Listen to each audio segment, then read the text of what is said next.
Hello les amis Bélier, ascendant Bélier, signe lunaire en Bélier, bienvenue pour cette guidance. Aujourd'hui nous regardons quels sont les messages que vos guides cherchent à vous transmettre pour la période du 15 mai au 15 juin 2023. Heureux de vous retrouver. Alors je parle d'une période, mais évidemment ça peut parler à certains Béliers dès à présent et parler à d'autres un peu plus tard pendant le mois. Je vous conseille, comme d'habitude, de regarder la vidéo de votre signe ascendant et de votre signe lunaire pour avoir soit des compléments d'information, soit recevoir un message encore plus judicieux que votre signe solaire. Voilà, je vous rappelle que c'est un tirage général qui ne va pas parler à tous les béliers de la même façon. Donc prenez bien ces messages avec beaucoup de discernement, uniquement ce qui vibre en vous et qui vous intéresse. Uniquement cela. N'hésitez pas à adapter mon vocabulaire à votre situation pour avoir des messages plus précis. Dans la barre d'infos juste en dessous, vous trouverez mon adresse email si vous désirez des renseignements pour les tirages personnalisés. Vous trouverez également différents liens qui vous mèneront vers les guidances que j'ai effectuées pour votre signe récemment, comme par exemple quelle est la bonne surprise qui vous attend en juin 2023 et également la guidance générale du mois de juin qui est à votre disposition depuis peu. Allez, on va pouvoir y aller avec l'énergie principale de ce tirage. N'oubliez pas qu'il est très important de liker, de partager, de vous abonner et de commenter pour avoir de la visibilité sur YouTube. Je vous en remercie.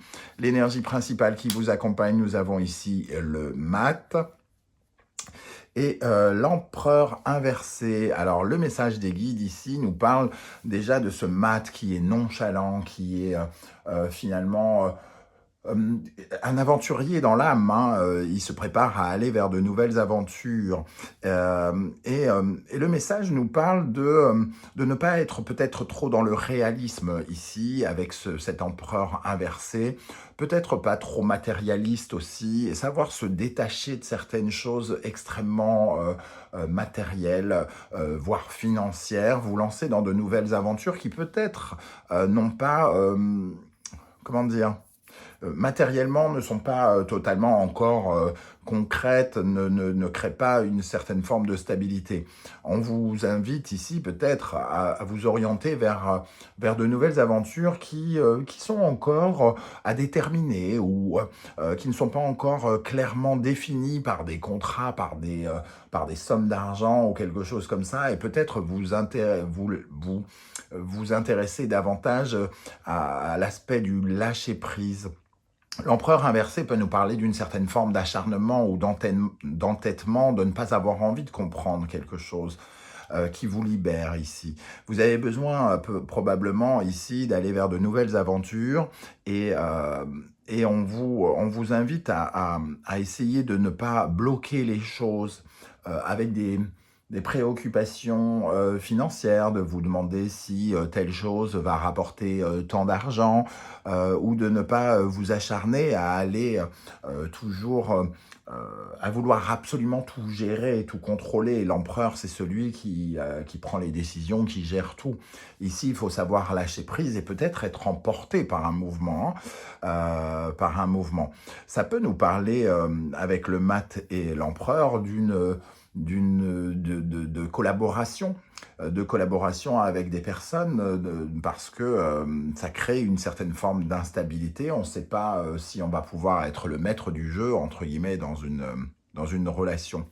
Le mat et l'empereur nous parlent de l'amoureux quand on les additionne. Et je pense qu'il y a possibilité pour certains d'avoir une association ou une collaboration et pour laquelle on va nous demander de ne pas vouloir absolument tout contrôler, de ne pas vouloir s'entêter à vouloir tout prendre en charge et peut-être se laisser aussi porter, d'avoir cette nonchalance du mat. Ça peut nous parler finalement de prudence, puisque l'empereur ici a un côté un peu instable dans son inverse, et le mat aussi a un côté nonchalant. Il pense qu'il ne va rien lui arriver, donc finalement il ne voit peut-être pas certaines choses venir. Alors si on est dans une relation, on peut quand même être dans une sorte de prudence, mais savoir ne pas s'entêter à essayer de ne pas comprendre certaines choses. Donc ouvrir peut-être un peu plus son esprit. On va essayer d'en savoir un peu plus et on va regarder dans l'instant magique oracle quel pourrait être le message pour les béliers. Alors, quel est le message de l'univers pour les béliers, ascendant bélier, signe lunaire en bélier pour la période du 15 mai au 15 juin pour les béliers? Cette page est un peu vert, un grand néon lumineux et scintillant. Est un feu vert, n'importe quoi, je ne sais plus lire.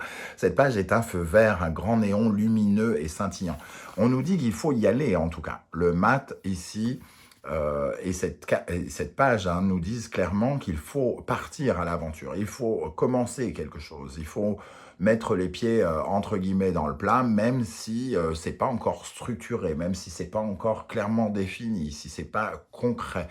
Et éviter de s'entêter peut-être à chercher absolument un équilibre, une stabilité clairement définie et concrète avant de se lancer. Peut-être que il faut se lancer dans l'aventure sans savoir vraiment totalement où elle va nous emmener, par exemple. Avec l'obscurité vient la lumière. Connectez-vous à votre propre part d'ombre, allumez une bougie pour elle, cherchez à la comprendre et montrez-lui de la compassion. Ici, nos parts d'ombre nous parlent de nos difficultés à rayonner, hein, de nos peurs, par exemple, de nos angoisses, de notre irritabilité, de nos convictions profondes et parfois négatives. Et on vous dit d'y apporter de la lumière, de ne pas vous laisser, finalement, de ne pas laisser l'obscurité vous empêcher de briller. Donc de faire appel aussi à votre cœur, hein, on le voit ici, d'être à l'écoute de votre cœur et d'essayer de, comment dire, et d'essayer de guérir ou de bercer un peu l'enfant qui a peur en vous et qui laisse des choses négatives lui guider ses pas, quelque part. Voilà comment je sens ces énergies.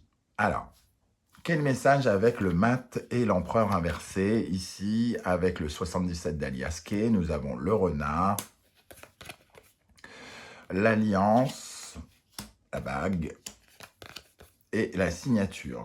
Donc on voit ici qu'il peut y avoir la collaboration dont je parlais avec l'amoureux qui est représenté ici, qui peut représenter ici. Il peut y avoir avec des bagues et des signatures ici la possibilité de concrétiser quelque chose. Mais avec l'empereur inversé ici, on nous dit qu'il peut y avoir quelque chose d'instable.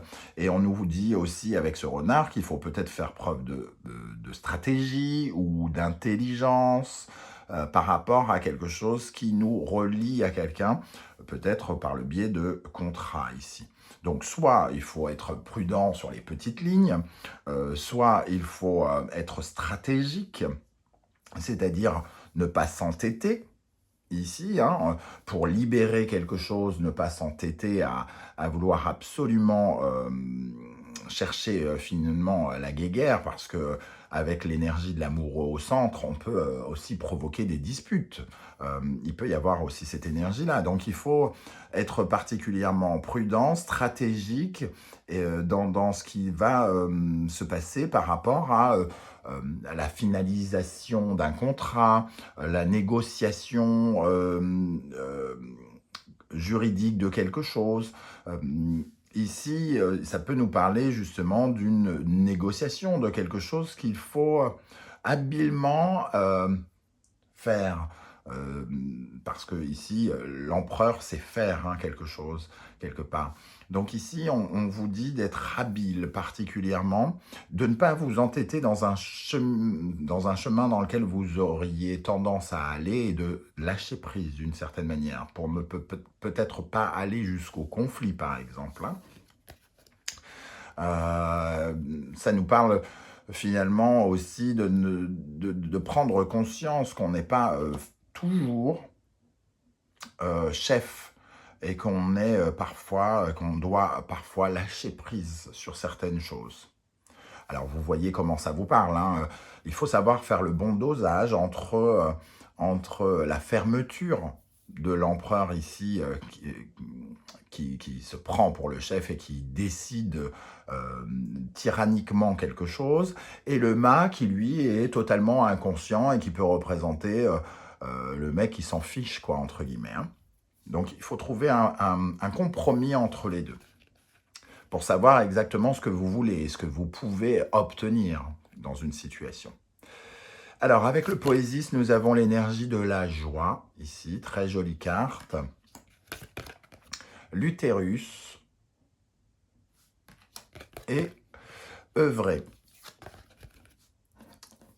Alors ici, on voit quand même qu'il y a un projet, hein, un projet en gestation. Il y a quelque chose sur lequel on est en train finalement de travailler, j'allais dire, en interne, avec l'utérus, évidemment. La joie, ici, on sent que c'est quelque chose qui vous apporte finalement beaucoup de plaisir. Mais justement, il ne faut pas que ce plaisir et que ce sentiment de créer quelque chose viennent obscurcir certaines choses, hein, et vous empêchent finalement de trouver une stabilité dans ce projet.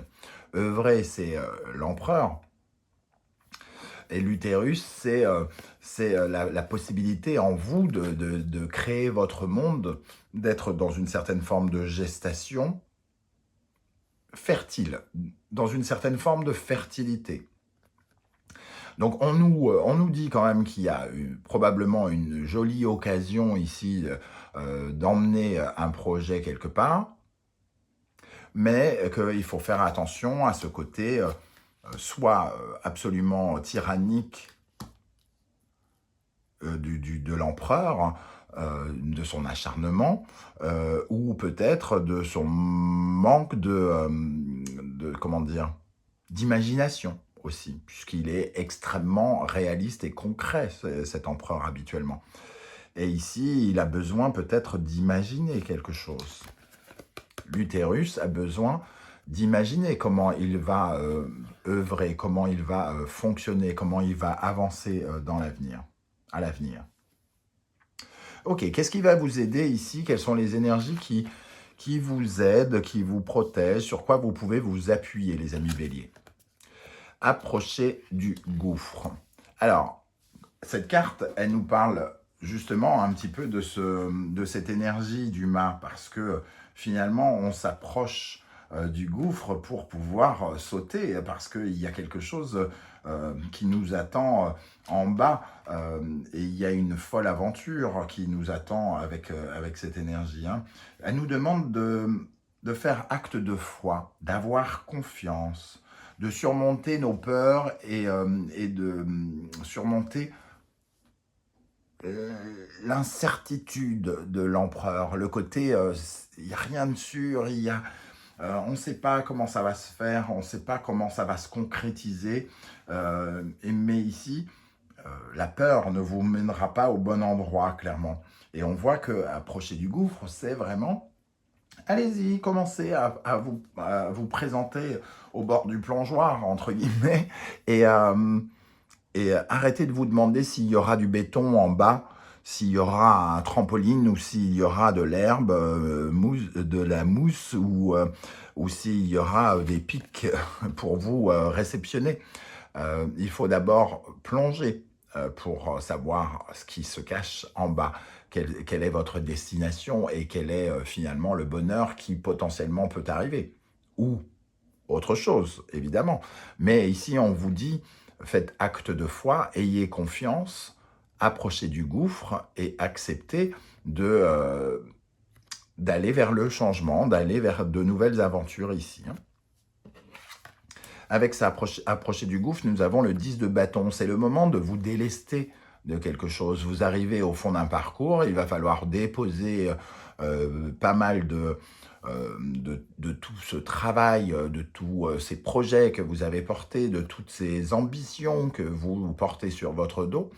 Et le 10 de bâton, c'est vraiment déposer c'est tout, tout ce surpoids, entre guillemets, se délester d'une charge pour pouvoir, alors se délester d'une charge auprès de quelqu'un, par exemple, ou se délester tout court, pour aller vers de nouvelles aventures. Donc on voit qu'ici, ce qui vous aide, c'est vraiment d'aller, de faire confiance au destin, finalement, hein, et d'aller plonger vers la nouveauté. Qu'est-ce qui, au contraire, doit être retravaillé ou qu'est-ce qu'il faut rééquilibrer qui n'est pas encore très au point dans votre démarche actuelle? Un vent de changement, eh bien, voilà, on vous dit, il faut sauter, faire preuve de confiance. Et ici, on a l'acte de le vent de changement qui peut-être est ressenti différemment par vous. En fait, il y a des choses qui sont en train de se préparer pour votre vie ici avec le vent de changement. Les guides vous disent, on est en train de préparer nos plans, entre guillemets. Tu n'as aucune prise, tu ne peux pas décider des choses. On ne gère pas ici, ça ne sert à rien de s'acharner. On n'a pas le contrôle, c'est instable et on ne sait pas. Ce n'est pas encore concret, ce n'est pas encore réaliste, ce n'est pas encore matérialisé. Mais, comme je vous l'ai dit, il faut être dans le lâcher-prise avec cet empereur, ici, avec ce vent de changement. Le changement, il est probablement, avec ces deux énergies et le mat, il est probablement inévitable de toute façon. Donc, autant l'imaginer pour le mieux que l'imaginer pour le mal, entre guillemets. Puisque de toute façon, vous sentez bien qu'il va falloir changer quelque chose et aller vers de nouvelles aventures. Donc, faites acte de foi, comme on vous dit ici, et acceptez de construire vos rêves en vous disant que tout va bien se passer. Voilà, c'est la meilleure façon, c'est votre esprit qui est votre meilleur allié ici, hein. Donc acceptez de mettre votre empreinte, entre guillemets, dans l'avenir et acceptez ce vent de changement qui, de toute façon, semble inévitable pour vous. Ici, nous avons le roi de coupe qui vous freine. Donc, on sent qu'ici, il y a de l'émotionnel, hein. Il y a une certaine forme de répression où on veut absolument contrôler ses émotions. On est un peu irrationnel peut-être hein, avec ce roi de coupe. On laisse trop notre, comment dire, nos émotions, un sentiment d'insécurité peut-être, un manque d'amour pour nous, un manque d'amour et de foi quelque part pour les choses qui nous entourent et de ce fait on est un peu irrationnel, on se met des idées en tête qui ressemblent plus à des sautes d'humeur entre guillemets. Et ici, au lieu d'écouter son cœur, on écoute un peu trop son esprit torturé, j'ai l'impression, avec ce roi de coupe. Et on nous dit qu'il faut régulariser ça, il faut se faire davantage confiance, il faut écouter votre cœur. Votre cœur, il sent que peut-être ce nouveau départ ou ce plongeon dans le vide peut être bénéfique par moment. Et il est préférable de se faire confiance dans ce sens. D'être empathique et de vouloir entre guillemets, de ne pas laisser les parts d'ombre dont on parlait avec l'instant magique oracle, avoir le dessus, aller chercher la lumière plutôt que de jouer avec ses propres peurs, hein, de les laisser gagner. Alors, un message supplémentaire avec l'animal totem qui vous accompagnera ici, la baleine. Allez chercher en profondeur. Il y a une voix intérieure en vous, il y a quelque chose, il y a la paix. La baleine va chercher dans ses profondeurs le calme. Et elle va donc chercher finalement dans son cœur ses ressentis. Est-ce qu'elle a vraiment envie d'y aller? Si vous avez vraiment envie d'y aller et que c'est dans votre cœur, ne résistez pas, laissez-vous aller. C'est ce que vous disent les guides ici. Hein. Faites confiance en cette voix intérieure. Dans vos profondeurs, vous savez que vous pouvez détendre l'atmosphère, que vous, les béliers, vous êtes des aventuriers, vous aimez prendre des risques. Alors, ce côté peu concret encore, peut-être immatériel, ce lâcher prise, vous pouvez l'avoir. Vous pouvez le trouver, il est au fond de vous. Quels sont les conseils de vos guides? Ici, nous avons le signe du Scorpion, Poisson, Pluton, Neptune. Ici, on a toutes les parts d'ombre dont on parlait au début de la vidéo, les peurs, les angoisses, le psychologique, tout ce qui est issu de notre construction, dans son côté le plus sombre peut être représenté ici. On sent d'ailleurs qu'il y a un côté sombre. Et on nous dit, il faut arrêter avec ça et être plus dans son imaginaire, mais dans l'imaginaire positif et faire confiance au mystérieux, faire confiance en ce qui est caché. Neptune, Poisson, ce qui est mystérieux, ce qui est caché, ce qu'on ne connaît pas. On voit que dans vos rêves, il y a un neuf ici, quelque chose de neuf. Et c'est peut-être le moment justement de tourner une page ici avec quelque chose qui est plus ancien et qui vous rattache sans doute à vos parts d'ombre, à vos peurs, par exemple. Ici, nous avons l'énergie en conseil du Lion, du Capricorne, du Soleil et de Saturne. On voit le parcours compliqué, les étapes de structuration, de froideur, de rigourosité, rugosité, tout ce qui est dur, sec, froid, tout ce qui est à cadrer, à organiser, qui est représenté ici par le Capricorne et Saturne, tout ce qui nous bloque, le long cheminement, on voit cet homme porter une pierre jusqu'en haut de la montagne, on se demande d'ailleurs pourquoi il le fait, il y a de la montagne partout, de la roche, il y en a partout. C'est sa mission. Sa mission et son ambition peut-être aussi avec le lion et le soleil ici. Il le fait et il a déjà parcouru énormément de ce chemin compliqué, on le voit. Et on vous dit avec cette carte, pensez bien que le long chemin que vous prenez a autant d'importance que l'endroit où vous allez. C'est-à-dire en haut de la montagne ici. Parce que si vous n'aviez pas fait cette route, vous n'auriez pas vu cette fleur. C'est ce que sous-entend cette carte. Elle me fait vraiment penser à la citation du Dalai Lama. Le bonheur n'est pas au bout du chemin, le bonheur c'est le chemin. Et ici, même si c'est laborieux, même si d'avancer est compliqué en ce moment, on vous dit profitez de ce chemin parce que ce chemin vous apprend beaucoup de choses. Il y a beaucoup de leçons à tirer de l'exploit que vous êtes en train de faire. Et vous brillerez, vous comprendrez des blocages, vous comprendrez les choses qui vous ont retenu vers le froid, vers le sombre pendant ce voyage. Le troisième conseil, Gémeaux, Mercure, le conseil c'est de communiquer. Ici, de communiquer à la fois avec l'invisible, on voit ici un messager des dieux, on voit quelqu'un qui pourrait venir vers vous, donc pour vous apporter des nouvelles et une transformation dans votre réseau. Et on vous invite à continuer à étendre votre communication, votre réseau, à continuer à écrire, à continuer avec Mercure à être vif d'esprit, à apporter votre intelligence. On vous invite à faire preuve d'intelligence, particulièrement ici avec le Gémeaux et Mercure. Soyez loquace, soyez bavard, ayez envie de connaître les gens, prenez des contacts, communiquez, écrivez.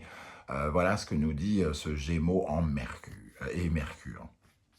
Ok, alors on va terminer avec l'oracle des portes de l'intuition, avec 2-3 messages pour les béliers. Alors, quels sont les messages pour les béliers? La réponse, écoutez votre cœur, regardez en vous, alors tout s'éclaire. Bon, on a la même notion, les parts d'ombre dont on parlait tout à l'heure. Après l'obscurité vient la lumière. Ici, on parle de la lumière.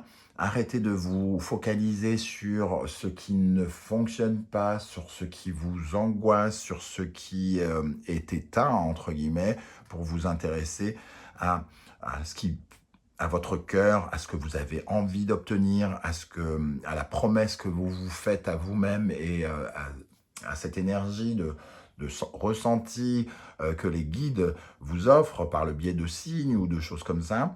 Vous devez sentir les choses et vous dire que de toute façon, il y a quelque chose d'inévitable et votre cœur en a besoin et en a envie et il faut l'écouter. Pour les béliers, la parole, soyez en permanence bienveillant à votre égard et les autres en feront de même. Donc, positivité, on parlait ici de réseau, euh, la parole, c'est-à-dire les mots que vous vous attribuez. Je suis un bon à rien, le fait de prononcer ne serait-ce que cette phrase qui fait remonter vos parts d'ombre, c'est une phrase qui, entre guillemets, est insupportable parce que finalement, quand on dit ça, on attire aussi des personnes qui pensent comme ça. Donc, ayez confiance en vous par rapport à ce saut dans le vide. Ayez confiance en l'univers qui vous accompagne également. Et pour terminer, la volonté, soyez volontaire, avancez en appréciant la personne que vous êtes. Bon, volontaire, j'ai l'impression que le bélier l'est, hein, volontaire, courageux, ça vous détermine quand même. Mais bon, il faut passer le cap de certaines peurs pour continuer à avancer. Et ici, on vous dit de vous faire confiance, de vous aimer, d'aimer la personne que vous êtes en train de devenir. On voit ici que vous êtes en train d'apprendre beaucoup. Que vous tirez certaines leçons de vie, probablement par rapport à vos blocages actuellement. Donc on voit que vous progressez. Voilà les amis béliers, comment je ressens ce tirage, je ne sais pas du tout comment ça va vous parler. C'est justement le moment pour vous de me dire en commentaire ce que vous ressentez par rapport à ces énergies, hein, de quoi ça vous a parlé par exemple. N'hésitez pas à communiquer avec moi, j'aurai plaisir à vous lire et à vous répondre. Si vous ne voulez pas tout dévoiler sur votre vie sur YouTube, ce que je peux aussi comprendre, vous mettez un petit like et un petit émoticône, n'importe lequel, celui qui vous amuse ou qui représente votre état d'esprit, et j'aurai plaisir à vous saluer à mon tour. Merci pour vos likes, vos partages, vos demandes d'abonnement. On se retrouve très très bientôt pour une guidance, cette fois-ci 100% sentimentale amoureuse. En attendant, prenez bien soin de vous les amis béliers. Merci d'être là et à bientôt. Ciao ciao.